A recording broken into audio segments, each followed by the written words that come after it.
नमस्कार, मैं स्वामी ओम प्रकाश और आज बात करेंगे गोवा के कोलवा बीच का। और यह देखिए, यह कोलवा बीच का नज़ारा है गोवा का। वाह, क्या सुंदर नज़ारा है। इसको सिर्फ और सिर्फ सुंदर कहना मुझे लगता उचित नहीं होगा। बीच के इस दिव्य नज़ारे को सिर्फ सुंदर कहना मुझे लगता उचित नहीं होगा, कहीं से भी उचित नहीं होगा। देखिए आप, क्या बेहतरीन दृश्य है। वाह, गोवा तो बीच की वजह से ही जाना जाता है। गोवा का ख्याल आते ही सबसे पहले हमारे मन में यही आता है कि गोवा में बीच पे चलना है। अनेक एस्पेक्ट हैं गोवा के। गोवा को देखने के अनेक ढंग हैं। समंदर की लहरों पर खेलना भी एक ढंग है। देखिए, और समंदर के साथ जीना सीखना भी एक ढंग है। समंदर के साथ अपनी चेतना को आप व्यापक कर सकते हैं, यह भी एक ढंग है। मैं आपसे कहता हूँ, अनेक अनेक ढंग हैं गोवा को देखने का। समंदर को देखने का एक अपना अलग अलग ढंग है। बहुत एस्पेक्ट है। कुछ लोग मौज मस्ती कर रहे, देखिए पानी के साथ कैसे खेल रहे हैं, जल क्रीड़ा कर रहे हैं। कुछ लोग पानी के साथ, जल के साथ जल क्रीड़ा कर रहे। बच्चे अपनी ही दुनिया में मस्त हैं। बच्चों को रेत में खेलना अच्छा लगता है। बच्चों को रेत में खेलना अच्छा लगता है। कुछ लोगों को नहाना, समुद्र में नहाना अच्छा लगता है। कुछ लोग समुद्र की सीमा को निहारने का प्रयास करते हैं। समुद्र कहाँ तक है पता कर पाना मुश्किल है। समुद्र की सीमा कहाँ तक है उसका पता कर पाना मुश्किल है। कुछ लोग इन लहरों को देखकर आनंदित होने का जो प्रयास करते हैं वह भी विहंगम है। कुछ लोग इस जल के साथ प्रयोग कर रहे हैं। और हम जैसे कुछ लोग वीडियो तो बाद में बनाते हैं, पहले बीच की ऊर्जा को, समुद्र देवता, समुद्र भगवान की इस विशाल ऊर्जा को मापने के लिए आते हैं। हम मनुष्य माप नहीं सकते। हम मनुष्यों की क्षमता क्या है, लेकिन एक साधु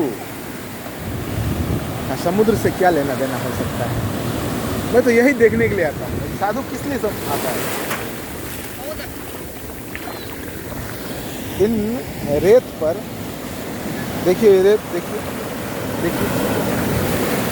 जितनी बार लहरें आती हैं, कुछ और पत्थर के टुकड़े लेकर आती हैं। ऐसा लगता है समुद्र के भीतर, देखिए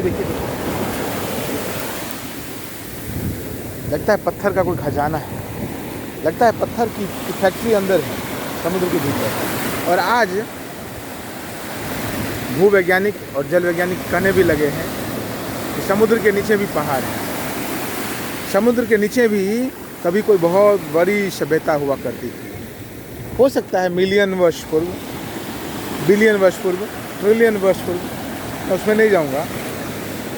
लेकिन मैं आपको यह कहना चाहता हूँ, यह जो बर्फ की तरह पानी दिख रहा है और इस बर्फ की तरह दिख रहे पानी के भीतर ये रेत के साथ देखिए, ये रेत, ये पत्थर के टुकड़े हैं। कहाँ से आते हैं कितने पत्थर के टुकड़े समुद्र के भीतर। चारों ओर जहाँ भी आप देखेंगे समुद्र, वहाँ आपको समुद्र के किनारे रेत के कण दिखाई पड़े। देखिए, अद्भुत दृश्य, अद्भुत। इन दृश्यों को कैसे कहूँ, लगता है जूम और जूम आउट करने, जूम इन और जूम आउट करने की आवश्यकता है। मैं कहता हूँ प्रकृति के अद्भुत अद्भुत नज़ारों को हम कितना समझ पाते हैं। इसलिए एक साधु यहाँ पर बस प्रकृति की अपार क्षमता को समझने के लिए आता है।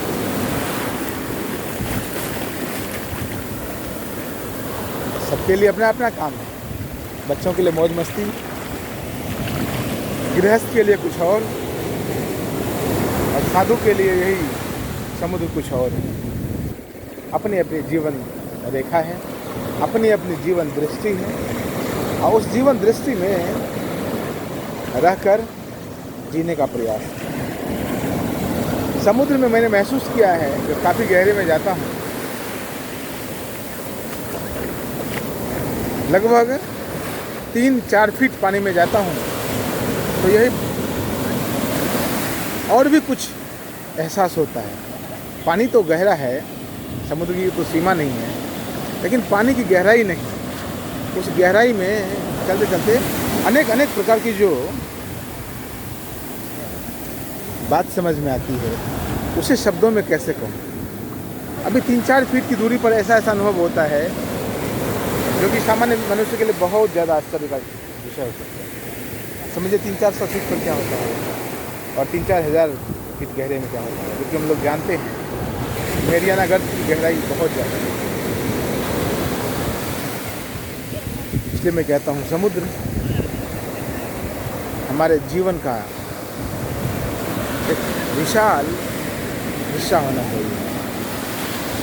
समुद्र हमारे जीवन दर्शन में निश्चित तौर पर एक बहुत बड़े स्थान को पाना चाहिए, तो हमारा जीवन लघु नहीं रह जाता है, समुद्र की तरह कहीं ना कहीं विशाल होने लगता है।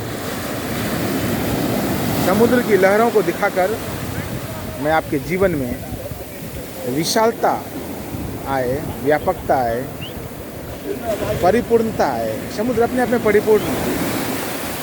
समुद्र अपने आप में परिपूर्ण है। समुद्र अपने आप में परिपूर्ण है। समुद्र को किसी की आवश्यकता नहीं। समुद्र को किसी की भी आवश्यकता नहीं।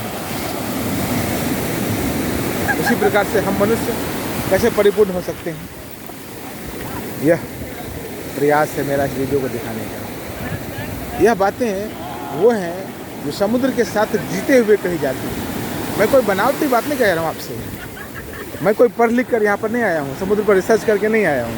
कोई भी रिसर्च नहीं। रात भर समुद्र के किनारे बैठकर ध्यान किया है, मेडिटेशन किया है, और उसके बाद आपको अपनी अनुभूति से आपको रूबरू करवाने का मेरा प्रयास है, बस। इसके अलावा कुछ भी। इसके अलावा मैं जानता क्या हूँ समुद्र के बारे में? कुछ भी नहीं। आपसे भी कहता हूँ, आप भी आइए, अपने भीतर व्यापकता को जन्म दीजिए, अपने भीतर परिपूर्णता को जन्म दीजिए, और उसके बाद आपका भी जीवन विराट हो जाए। फिर आपका और मेरा अनुभव, हम दोनों का अनुभव हो सकता है अधिकतर लोगों के लिए बहुत काम का हो जाए। बहुत बहुत धन्यवाद। बहुत बहुत